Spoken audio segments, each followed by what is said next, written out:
আসসালামু আলাইকুম সুপ্রিয় চাকরিপ্রার্থী ভাই বোনেরা, সবাইকে স্বাগতম। আশা করি সবাই ভালো আছেন। আলহামদুলিল্লাহ আমিও ভালো আছি। আজকে আপনাদের জন্য আরও একটি বিশাল নিয়োগ বিজ্ঞপ্তি নিয়ে হাজির হয়েছি। অতিরিক্ত জেলা ও দায়রা জজ দ্বিতীয় আদালতের কার্যালয় নাটোর তারা একটি বিশাল নিয়োগ বিজ্ঞপ্তি প্রকাশ করেছে, যেখানে বাংলাদেশের সকল জেলার নারী পুরুষ উভয় নিকট হতে দরখাস্ত আহ্বান করা হয়েছে। আবেদনটি সম্পূর্ণ হাতে হাতে স্বহস্তে লিখিত আবেদনপত্র আগামী 28/1/2025 খ্রিস্টাব্দ তারিখের মধ্যে তাদের ঠিকানায় পাঠাতে হবে। তো চলুন আগে আমরা সার্কুলারের বিস্তারিতটি দেখে নেই। আপনারা দেখতে পাচ্ছেন সার্টিফিকার কাম কম্পিউটার অপারেটর, এখানে পদসংখ্যা একটি, এখানে বেতন গ্রেড 13তম বেতন গ্রেড। এখান থেকে প্রমোশন পেয়ে আপনারা প্রশাসনিক কর্মকর্তা 10ম গ্রেডে যাবেন। এখানে শিক্ষাগত যোগ্যতা কোনো স্বীকৃত বিশ্ববিদ্যালয় হইতে স্নাতক বা সমানের পরীক্ষা উত্তীর্ণ, সার্টিফিকেটে ইংরেজিতে 80, বাংলায় 50 শব্দের গতি, টাইপিংয়ে ইংরেজিতে 30, বাংলায় 20 শব্দের গতি। আর সরকার অনুমোদিত প্রতিষ্ঠান থেকে সার্টিফিকেট ও কম্পিউটার কোর্সের সনদপত্র লাগবে। এখানে 60 মুদ্রা কাম কম্পিউটার অপারেটর, এখানে পদসংখ্যা 60টি, বেতন গ্রেড 14। এখানে কোনো স্বীকৃত বোর্ড হতে এইচএসসি বা সমানের পরীক্ষা উত্তীর্ণ, সার্টিফিকেটে প্রতি মিনিটে ইংরেজিতে 70, বাংলায় 45 শব্দের গতি, কম্পিউটার টাইপে প্রতি মিনিটে ইংরেজিতে 30, বাংলায় 20 শব্দের গতি। সরকার অনুমোদিত প্রতিষ্ঠান থেকে সার্টিফিকেট এবং কম্পিউটার কোর্সের সনদপত্র, বেঞ্চ সহকারী, নাজির অথবা নিম্নমান সহকারী, অফিস সহকারী কাম কম্পিউটার অপারেটর, এখানে পদসংখ্যা 10টি, বেতন গ্রেড 16। কোনো স্বীকৃত বোর্ড হতে এইচএসসি বা সমানের পরীক্ষা উত্তীর্ণ, কম্পিউটার টাইপে প্রতি মিনিটে 30, ইংরেজিতে 30, বাংলায় 20 শব্দের গতি। জারিকারক, এখানে পদসংখ্যা 6টি, বেতন গ্রেড 19। কোনো স্বীকৃত বোর্ড হতে এসএসসি পাস থাকলে আপনারা এখানে জারিকারক পদে আবেদন করতে পারবেন। অফিস সহায়ক, এখানে পদসংখ্যা 10টি, বেতন গ্রেড 20। এসএসসি পরীক্ষায় দ্বিতীয় বিভাগ পেয়ে উত্তীর্ণ হলে আপনারা আবেদন করতে পারবেন। তো নিয়োগের ক্ষেত্রে যে শর্তাবলী দেওয়া আছে আপনারা দেখতে পাচ্ছেন। প্রার্থীকে নিয়োগ সংক্রান্ত বাছাই কমিটি, অতিরিক্ত জেলা ও দায়রা জজ দ্বিতীয় আদালত নাটোর বরাবর হচ্ছে আপনাদের সহজে একটা আবেদনপত্র লিখতে হবে। এখানে আবেদনপত্র আপনারা উল্লেখ করুন প্রার্থীর নাম, পিতার নাম, মাতার নাম, স্থায়ী ঠিকানা, বর্তমান ঠিকানা, নিজ জেলা, জন্ম তারিখ, আপনার 28/1/2025 তারিখ, আপনার বয়স কত, জাতীয় পরিচয়পত্র নম্বর বা ইমেল যদি থাকে সেটা আপনারা দিবেন।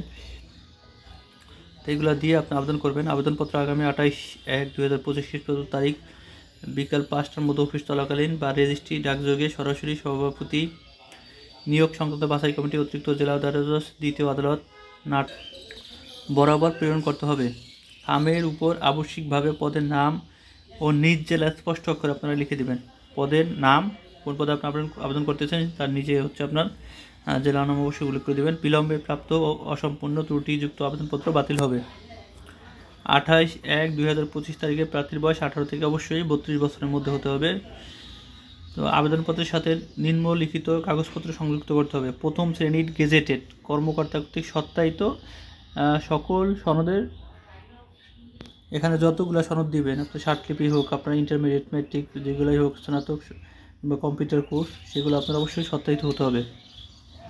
জাতীয় পরিচয়পত্র ও সনদপত্র অনুলিপি এটাও সত্যায়িত করে দেবেন। জাতীয় পরিচয়পত্র যদি আপনারা দিয়ে থাকেন এবং 3 কপি পাসপোর্ট সাইজের রঙিন ছবি, সেটাও আপনারা সত্যায়িত করে দেবেন। সবগুলোই সত্যায়িত করে দেবেন।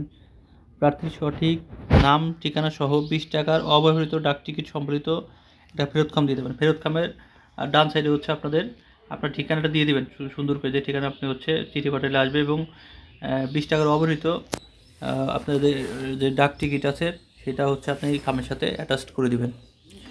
বিভাগীয় প্রার্থীকে অবশ্যই যথাযথ কর্তৃপক্ষের মাধ্যমে আবেদন করতে হবে। আপনারা যদি অন্য কোথাও জব করে থাকেন তো তাদের অনুমতি নিয়ে আপনাদের এখানে আবেদন করতে হবে। মৌখিক পরীক্ষায় অংশগ্রহণের সময় প্রার্থীকে অবশ্যই শিক্ষাগত যোগ্যতা ও অন্যান্য সকল সংবাদপত্রের মূল কপি প্রদর্শন করতে হবে। বিজ্ঞাপিত পদের সংখ্যা প্রয়োজনে কম বেশি করা এবং এই বিজ্ঞপ্তি আংশিক বা সম্পূর্ণ বাতিল করার ক্ষমতা সংরক্ষণ করে। এখানে নিয়োগ সংক্রান্ত বিষয়ে কর্তৃপক্ষের সিদ্ধান্ত চূড়ান্ত। বিগত 12/1/2020 খ্রিস্টাব্দ তারিখে দৈনিক প্রথম আলো ও উত্তরবঙ্গ বার্তা পত্রিকায় প্রকাশিত বিজ্ঞপ্তি মূলে আবেদনকারীদের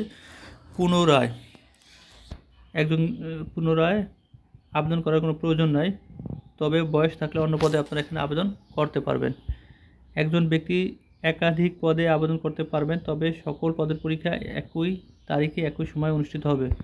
আর যদি আপনারা বিস্তারিত জানতে চান তবে nato.judiciary.pd/bn/notice-more এই ঠিকানা গিয়ে আপনারা আরও বেশি জানতে পারবেন। তো আবেদনটি কীভাবে করবেন এই ধরনের একটা ভিডিও আমার দেওয়া আছে চ্যানেলে, আপনারা দেখবেন। তো আপনারা সেভাবে আপনার আবেদনপত্রটি লিখে আপনারা পাঠিয়ে দেবেন। তো ধন্যবাদ সবাইকে, যারা আমার চ্যানেলটা এখন সাবস্ক্রাইব করেনি অবশ্যই আপনারা সাবস্ক্রাইব করে দেবেন। আল্লাহ হাফেজ।